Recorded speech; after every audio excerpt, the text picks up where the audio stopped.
It's always funny when I get a copyright claim. It's like, I'm never going to be monetized. What are you looking for? I mean, it's done automatically, you know, most of the time. It's an AI type of thing. And the reason I get quite a few of them, and I used to just delete the video just to not have to deal with it. But then I figured out the difference between a claim and a strike. Like a claim, you kind of don't really have to do anything. A strike, you kind of do. So I just don't care. They can claim all this stuff. The reason I get a lot of them is because a lot of my videos are outside. And people play music outside, especially when I walk up on the main drag up here, Kalakaua, the main tourist area.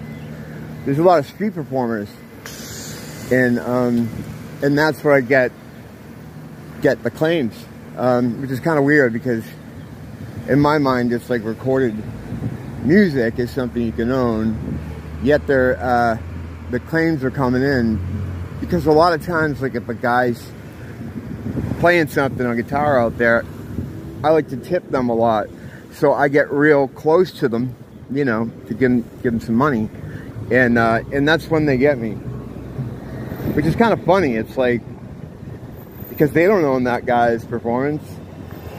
He may be playing the song, right? But like, how does that work? Like, what is that? I mean, I know in the entertainment industry, in like the bar and club kind of industry, if you're doing covers, you're supposed to pay some kind of fee.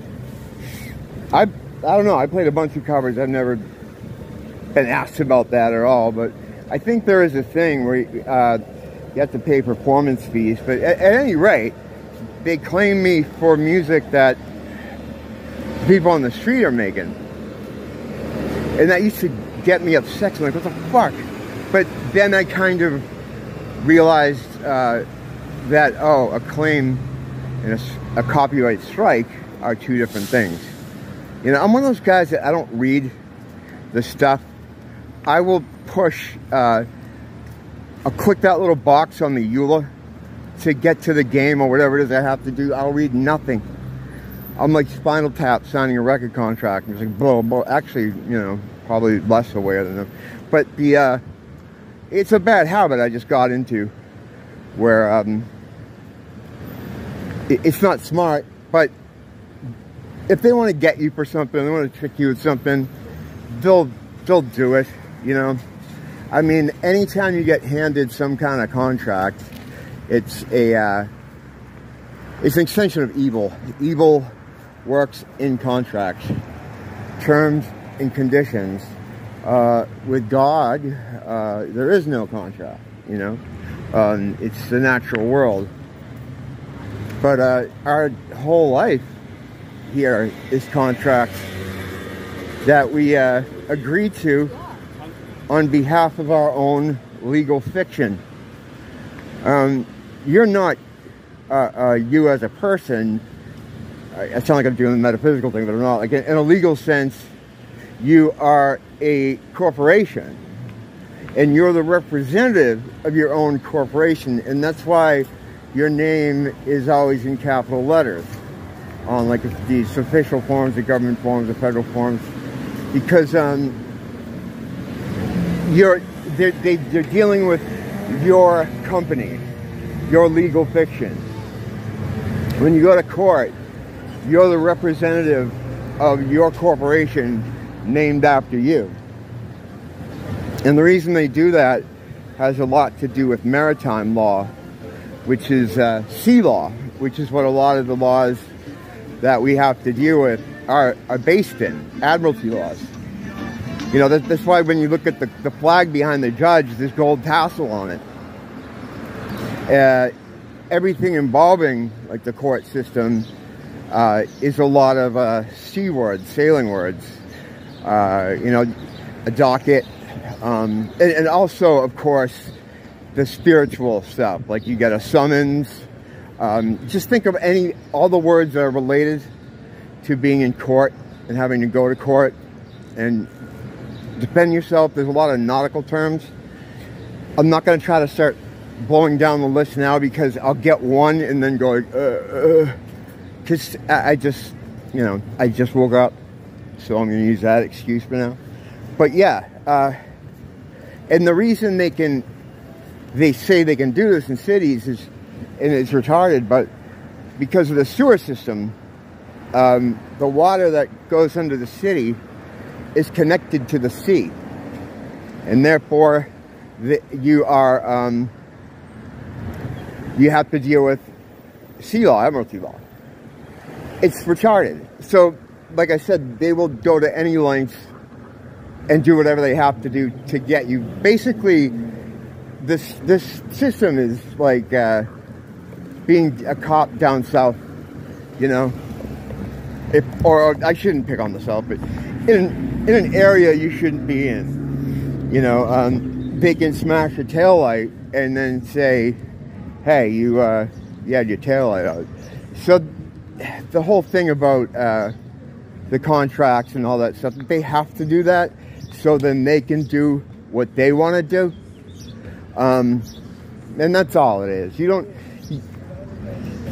The thing is, you have to work in that system because there's nothing else you can do. I've seen these people try to do the sovereign citizen thing, and sometimes it works, but they get those people too. They'll get you if they want you, you know. Sometimes, but still, they have to do it by their own legal way. Like just like the guy that breaks your taillight to say you had a taillight out. They have to go through the formality of the bullshit, of the terms and conditions. God and goodness and what we naturally are, we don't work with any of that. We don't have to. They're actually at a disadvantage. They have to go through a lot of gymnastics to keep control of us. Their whole existence of this system is just constantly trying to keep control of us because we're much stronger than they are, much more powerful than they are, and they know this. We're a mouse. We're not a mouse. I was going to do the lion and the mouse thing. I always do that. Every time I use a hackneyed old saying, I always fuck it up. I think that's telling me something. Don't use hackneyed old sayings. But we're a lion that has been convinced we're a mouse.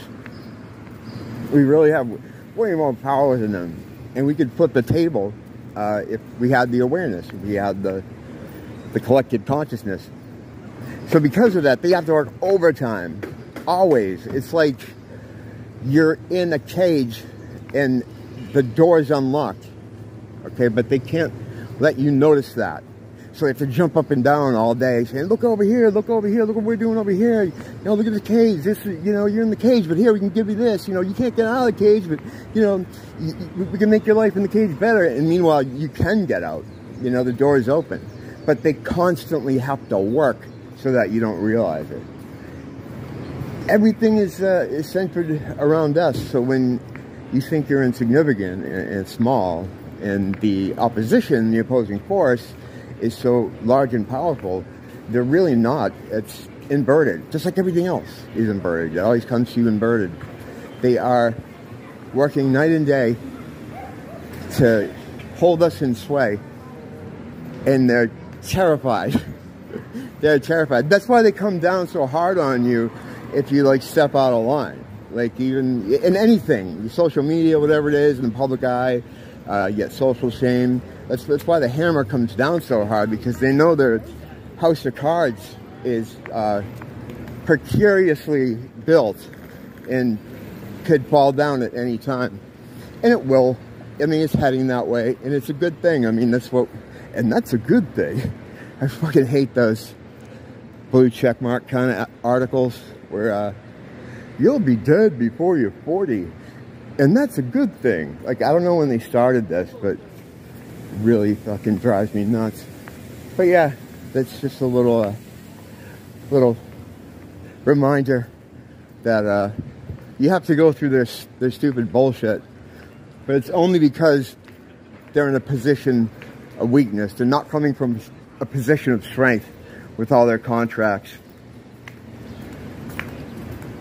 You have to start getting more. They're petrified, you know? They're scared. They have to worry. They don't sleep well. I sleep fine. Actually, yeah, you know what I mean? Depends. Don't blame the teacher. Blame the school.